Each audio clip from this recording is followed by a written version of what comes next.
Hiji prompt. 2. Tilu Tiumi. Sinta menatap surat pemecatan di tangannya dengan jari yang gemetar. Tinta hitam di kertas putih seolah menari-nari mengejek dirinya. Kami pecat karena rumor yang kamu sebarkan telah memberi dampak buruk pada citra perusahaan, terutama soal orientasi seksual yang tidak sesuai dengan nilai-nilai kami, kata manajer dengan suara dingin tanpa ekspresi. Sementara di luar ruangan pengacara sudah menunggu dengan tas dokumen tebal. Sinta merasa dunia berputar, napasnya tersengal, karena baru kemarin ia dan Rina berpelukan singkat di parkiran bawah tanah. Tak ada yang melihat, tapi sekarang seluruh kantor berbisik-bisik. Ia ingat foto yang bocor di grup internal, foto dua wanita tersenyum mesra di Pantai Anyer bulan lalu, foto yang seharusnya hanya milik mereka berdua. Pengacara, Pak Budi, langsung mendekat dan berbisik, kita gugat mereka, Bu Sinta. Ini pemecatan tidak sah, kita bisa menang di pengadilan dan minta ganti rugi besar, bahkan pemulihan jabatan di depan media. Sinta mengangguk pelan, tapi hatinya sudah hancur, ia tahu rumor itu benar, ia memang mencintai Rina dengan segenap jiwa, tapi di Indonesia yang masih menganggap hal itu dosa besar. Nama baik perusahaan lebih penting daripada kebahagiaan satu karyawan. Malam itu, saat ia pulang ke apartemen kecil di kawasan Kuningan, telepon dari ibunya berdering keras, suara ibu penuh kekhawatiran. Sinta, ada apa ini yang ibu dengar dari tetangga? Katanya kamu dipecat karena sesuatu yang memalukan. Sinta menelan ludah, berusaha menenangkan, bukan apa-apa, Bu, cuma salah paham di kantor. Tapi ia tahu kebohongan itu tak akan bertahan lama. Rina menelepon tak lama kemudian, suaranya gemetar, Sinta, aku takut. Bos aku juga sudah tanya-tanya, aku bilang kita cuma teman dekat, tapi kalau terus begini, aku bisa ikut kehilangan pekerjaan. Sinta merasa hatinya diremas, ia ingin bilang di kita lawan bersama, tapi Rina langsung menutup telepon dengan alasan harus istirahat. Esok paginya, berita di media online lokal sudah menyebar, eksekutif muda perusahaan ternama dipecat akibat isu moral. Sinta duduk di Pengadilan Negeri Jakarta Pusat, tangannya dingin saat Pak Budi menyusun berkas gugatan. Sidang pertama berlangsung cepat, hakim meminta perusahaan membuktikan rumor itu benar-benar merusak bisnis, tapi Sinta tahu ini baru awal. Di luar gedung, wartawan sudah berkumpul, kamera menyala, dan ia merasa seperti buruan. Pulang ke rumah orang tua di Bogor akhir pekan itu terasa seperti hukuman. Ayahnya yang biasa diam kini menatapnya tajam, kamu bikin malu keluarga, Sinta. Apa kata orang sekampung kalau tahu anak perempuan satu-satunya dipecat karena hal seperti itu?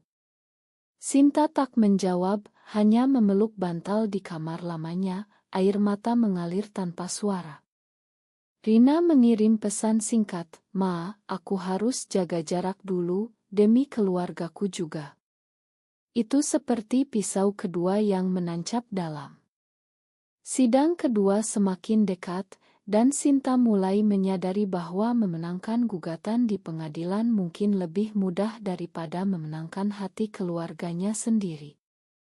Ia berdiri di balkon rumah orang tua, angin malam Bogor meniup rambutnya, dan untuk pertama kali ia bertanya dalam hati, apakah mencintai Rina layak mengorbankan segalanya. Tapi jawabannya masih kabur, karena besok pagi ia harus kembali ke Jakarta untuk menghadapi tim hukum perusahaan yang sudah menyiapkan saksi-saksi. Hidupnya kini seperti roller coaster yang tak bisa dihentikan, dan di ujung sana ada cahaya pengadilan yang entah membawa kemenangan atau kehancuran total. Pagi itu di pengadilan, Sinta duduk tegak di kursi saksi saat perusahaan menghadirkan saksi pertama, seorang rekan kerja yang dulu pernah tersenyum ramah padanya. Saya melihat mereka berdua di mobil, tangan saling genggam, dan oto itu beredar di grup Wakantor, kata saksi dengan suara mantap, membuat ruangan sidang hening sejenak. Pak Budi langsung membantah, itu hanya persahabatan biasa, tidak ada bukti pelanggaran etika kerja. Tapi Sinta merasa wajahnya panas, karena ia tahu kebenaran itu lebih dalam. Malam-malam ia dan Rina menghabiskan waktu di apartemen, berbagi cerita, berpelukan tanpa kata, dan itu adalah cinta yang tak bisa ia jelaskan pada siapapun. Setelah sidang, media mengejarnya di tangga gedung. Bu Sinta, benar Anda punya hubungan khusus dengan rekan kerja wanita? Ia hanya menunduk dan berlari ke mobil Pak Budi. Di rumah orang tua sore harinya, ibunya sudah menunggu dengan wajah pucat. Tetangga sudah tahu, Sinta. Mereka bilang kamu lesbian, kata orang itu dosa besar. Bagaimana dengan pernikahanmu nanti? Ayahnya masuk ruangan dengan langkah berat. Kalau ini benar, kamu harus segera menyangkal di depan media, demi nama keluarga kita yang sudah turun-temurun terhormat di kampung. Sinta merasa terjebak, ia ingin berteriak bahwa ia tak salah mencintai Rina, tapi kata-kata itu tertahan di tenggorokan. Malam itu ia menelepon Rina, kita harus bicara, aku tak bisa terus sembunyi. Rina menjawab pelan, Sinta, keluargaku sudah marah besar, ibuku bilang kalau aku terus dekat denganmu, dia akan kirim aku ke pondok pesantren di Jawa Timur. Aku takut. Suara Rina pecah, dan Sinta merasa dunia semakin sempit. Keesokan harinya, saudara perempuannya, Lina, datang dari Bandung, mata merah karena menangis sepanjang perjalanan. Kak, kamu harus berhenti. Aku dengar dari teman kantor kamu, foto kalian sudah beredar di medsos. Kalau kakak terus begini, pernikahan aku dengan Mas Andi bisa batal, keluarga calon mertua sangat taat agama. Sinta memeluk adiknya, tapi Lina menarik diri, kakak egois kalau tidak mikir kami. Kata-kata itu seperti tamparan, dan Sinta mulai merasa sendirian di dunia. Di sidang ketiga, perusahaan menawarkan damai di luar pengadilan dengan uang ganti rugi besar, tapi syarat Sinta harus tanda tangani pernyataan bahwa rumor itu bohong. Pak Budi menyarankan terima, lebih aman, Bu. Tapi Sinta menggeleng, saya ingin keadilan, Pak. Malam itu di kamar, ia membuka album foto lama, gambar dirinya dan Rina di pantai, senyum mereka begitu murni, dan air mata jatuh lagi. Berita media semakin ramai, headline kasus pemecatan lesbian di perusahaan besar menghebohkan Jakarta.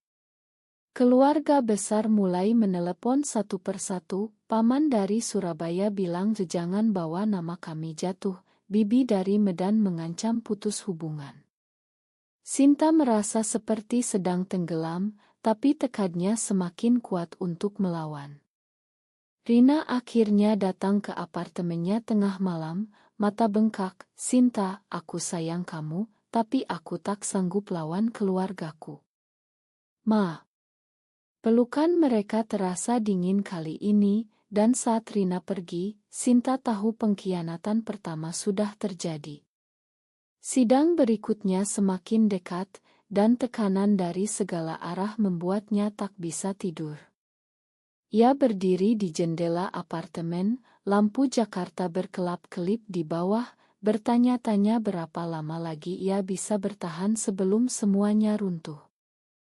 Sidang keempat berlangsung tegang, hakim meminta bukti konkret dari perusahaan tentang kerugian bisnis akibat rumor itu.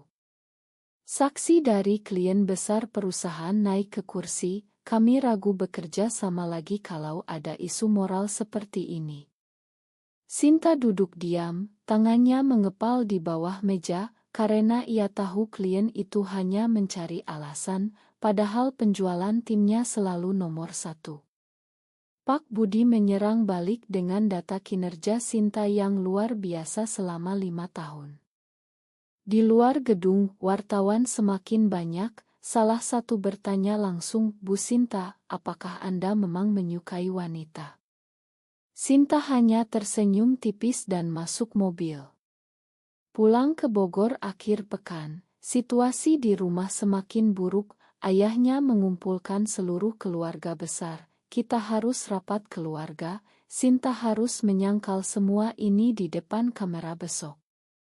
Ibu menangis, "Nak, demi adikmu yang mau menikah bulan depan, tolonglah." Lina duduk di sudut, tak berani menatap mata kakaknya. Sinta merasa seperti terdakwa di rumah sendiri. Malam itu ia kabur ke apartemen Rina di Kemang, tapi Rina tak membuka pintu sepenuhnya, hanya bicara dari balik pintu, "Sinta, tetanggaku sudah curiga, aku tak bisa terima kamu sekarang." Pintu tertutup pelan, dan Sinta berdiri di koridor sendirian. Hujan mulai turun. Keesokan harinya di kantor pengacara, Pak Budi bilang, "Kita punya kesempatan menang besar." Hakim mulai condong ke pihak kita. Tapi telepon dari Lina masuk, "Kak, aku terpaksa bilang ke ibu dan ayah tentang Oto itu. Mereka marah sekali, bilang kakak sudah tidak punya tempat di keluarga ini kalau tidak berubah." Pengkhianatan dari adik sendiri terasa lebih sakit daripada apapun. Sinta menangis di mobil, lalu menelepon Rina lagi, "Kamu juga akan tinggalkan aku?" Rina diam lama. Aku harus selamatkan diri dulu, Sinta." "Ma." Hubungan mereka retak semakin dalam. Media mulai memanggil kasus ini skandal lesbian eksekusi Jakarta, dan tekanan sosial semakin berat. Di rapat keluarga malam itu, ayahnya berdiri tegar, "Besok kamu harus konferensi pers, bilang semua itu fitnah. Kalau tidak, kami angkat tangan." Sinta mengangguk pelan, tapi dalam hati ia tahu ia tak bisa berbohong lagi. Sidang kelima dijadwalkan 2 hari lagi, dan Pak Budi sudah menyiapkan argumen penutup yang kuat. Sinta pulang ke apartemen, membuka laptop, menulis surat panjang untuk Rina yang tak pernah ia kirim, surat tentang cinta yang tak bisa ia pungkiri. Hujan deras di luar jendela seolah ikut menangis bersamanya. Keluarga besar mulai boikot. Tidak ada lagi undangan arisan, tidak ada telepon ucapan selamat ulang tahun. Sinta merasa dunianya menyempit jadi hanya pengadilan dan rasa sakit. Tapi di balik itu semua, ada kekuatan kecil yang tumbuh, keinginan untuk hidup jujur, meski harganya mahal. Sidang kelima menjadi titik balik. Pak Budi menghadirkan bukti bahwa perusahaan sebenarnya tidak kehilangan klien karena rumor, melainkan karena persaingan bisnis biasa. Hakim mulai terlihat kesal dengan sikap perusahaan. Sinta naik ke kursi saksi untuk terakhir kali, suaranya mantap meski hati bergetar, "Saya memang mencintai seorang wanita, tapi itu tidak pernah memengaruhi pekerjaan saya." Ruangan sidang gempar, wartawan di luar langsung heboh. Setelah sidang, keluarga besar menunggunya di rumah Bogor, wajah-wajah marah dan kecewa. Ayahnya berteriak, "Kamu berani mengakui di depan hakim. Kamu sudah bunuh nama baik kami." Ibu jatuh pingsan, Lina menangis histeris, "Kakak hancurkan pernikahanku." Sinta berdiri tegak, "Aku lelah berbohong, Pak." Malam itu rumah penuh tangis dan teriakan, paman-paman datang, mengancam memutus tali silaturahmi. Sinta pergi ke apartemennya di Jakarta dengan tas kecil, merasa seperti pengungsi di negeri sendiri. Rina menelepon pagi harinya, suara dingin, "Sinta, aku sudah bilang ke bosku bahwa kita tidak ada hubungan apa-apa, aku bahkan bilang kamu yang mendekati aku dulu. Ma, aku harus bertahan. Pengkhianatan kedua itu menghancurkan Sinta sepenuhnya. Ia duduk di lantai apartemen, menangis hingga pagi. Pak Budi datang membawa kabar baik, hakim sudah memutuskan, kita menang. Perusahaan harus memulihkan jabatanmu dan bayar ganti rugi 2 miliar rupiah, plus minta maaf di depan media nasional. Sinta tersenyum pahit, kemenangan hukum terasa hampa karena keluarganya kini benar-benar menjauh. Konferensi pers dijadwalkan 3 hari lagi di gedung pengadilan. Lina datang sendirian ke apartemen, mata bengkak, "Kak, tolong jangan datang ke pernikahanku kalau kakak tetap seperti ini." Ibu dan ayah bilang kakak sudah bukan bagian keluarga lagi. Sinta memeluk adiknya untuk terakhir kali, "Aku tetap sayang kalian." Lina pergi tanpa menoleh. Malam sebelum konferensi pers, Sinta duduk di balkon. Angin malam Jakarta dingin menyapu wajahnya. Ia membaca pesan terakhir dari Rina, "Jangan sebut namaku besok." Cinta yang dulu hangat kini jadi abu. Tapi Sinta merasa ada kekuatan baru dalam dirinya, kekuatan untuk berdiri sendiri. Besok ia akan hadapi kamera, dan ia tahu pilihan yang ia ambil tak bisa lagi diubah. Pagi konferensi pers tiba, gedung pengadilan penuh wartawan dari berbagai stasiun nasional. Sinta berdiri di podium dengan jas hitam rapi, Pak Budi di sampingnya. Perwakilan perusahaan membaca pernyataan resmi, "Kami salah menilai dan memecat Ibu Sinta secara tidak adil." Lalu giliran Sinta. Mikron di depannya terasa berat, kamera menyala terang. Ia menarik napas dalam, "Terima kasih atas keputusan pengadilan. Tapi hari ini saya ingin bicara yang sebenarnya. Ya, saya mencintai seorang wanita. Itu bukan rumor, itu kebenaran saya. Saya tidak akan minta maaf atas siapa diri saya." Ruangan hening total, lalu meledak dengan kilatan kamera. Di belakang panggung ponselnya bergetar terus, pesan dari ibu, "Kamu sudah mati bagi kami. Ayah, jangan pernah pulang lagi." Lina hanya mengirim emoji air mata. Sinta keluar gedung dengan kepala tegak, tapi hatinya hancur berkeping. Malam itu apartemen terasa terlalu sepi, ia duduk di sofa, menonton berita dirinya sendiri di headline, "Eksekusi lesbian menang gugatan dan berani coming out di depan media." Telepon dari Rina masuk, suara dingin, "Kamu gila, Sinta. Sekarang seluruh Indonesia tahu keluargaku memaksa aku pindah kota." Sinta hanya menjawab pelan, "Aku melakukan ini untuk kita berdua." Rina tertawa pahit, "Kita sudah tidak ada lagi." Telepon ditutup. Sinta menangis sendirian, tapi besok ia harus kembali ke kantor untuk pemulihan jabatan. Di kantor, rekan-rekan lama menatap aneh, beberapa tersenyum dukungan, kebanyakan menghindar.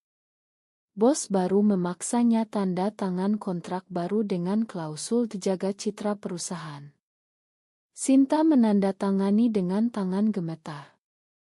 Malam harinya, ia menerima paket dari keluarga, semua otomasa kecilnya dikirim balik dalam kotak, tanpa surat. Itu seperti pemakaman hidup. Lina menelepon sekali, "Kak, pernikahanku dibatalkan karena skandal ini. Kamu puas sekarang?" Sinta tak bisa jawab. Minggu-minggu berikutnya, ia bekerja seperti robot, prestasi tetap tinggi, tapi di dalam kosong. Rina sudah pindah ke Surabaya, tak ada kabar lagi. Keluarga besar resmi mengumumkan di grup WA bahwa Sinta bukan lagi bagian mereka. Sinta mulai terbiasa dengan kesepian, tapi luka masih menganga. 1 tahun kemudian, jabatannya semakin tinggi, gaji naik, tapi setiap malam ia masih memandang Otto lama dengan Rina, bertanya apakah semua ini layak. Sinta kini menjadi direktur pemasaran di perusahaan yang sama, ruang kerjanya lebih besar, tapi hatinya tetap sama. Berita lama sudah pudar, tapi bekasnya masih terasa setiap kali ia bertemu keluarga jauh di acara pemakaman atau pernikahan yang tak diundang. Suatu hari, ia menerima undangan pernikahan Lina, tapi di catatan kecil tertulis hanya kalau kamu datang sendiri dan tidak membawa nama buruk. Sinta tersenyum sedih, ia tahu ia tak akan datang. Di kantor, ia merekrut karyawan baru, seorang wanita muda yang mengingatkannya pada Rina dulu, tapi ia tak pernah dekat lagi dengan siapapun. Malam itu, saat hujan deras mengguyur Jakarta, Sinta duduk di balkon apartemen barunya yang mewah, memegang secangkir kopi hangat. Ia membuka album digital terakhir, foto dirinya sendirian di Pantai Anyer tahun lalu, senyumnya kini lebih tenang. Telepon berdering, nomor tak dikenal, suara ibunya yang sudah tua, Sinta.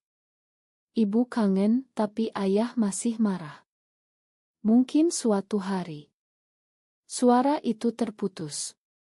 Sinta menutup mata, air mata jatuh lagi setelah sekian lama. Ia tahu harga kebenaran itu mahal, karir selamat, tapi keluarga hilang, cinta hilang, dan masyarakat masih berbisik di belakang. Tapi ia tak menyesal. Di meja kerjanya, ada plakat penghargaan karyawan teladan tahun ini. Ironis. Sinta berdiri, memandang lampu kota yang tak pernah tidur, dan bertanya dalam hati, apakah kebenaran tentang siapa diri kita selalu layak diungkap meski harus kehilangan segalanya? Benar atau salah?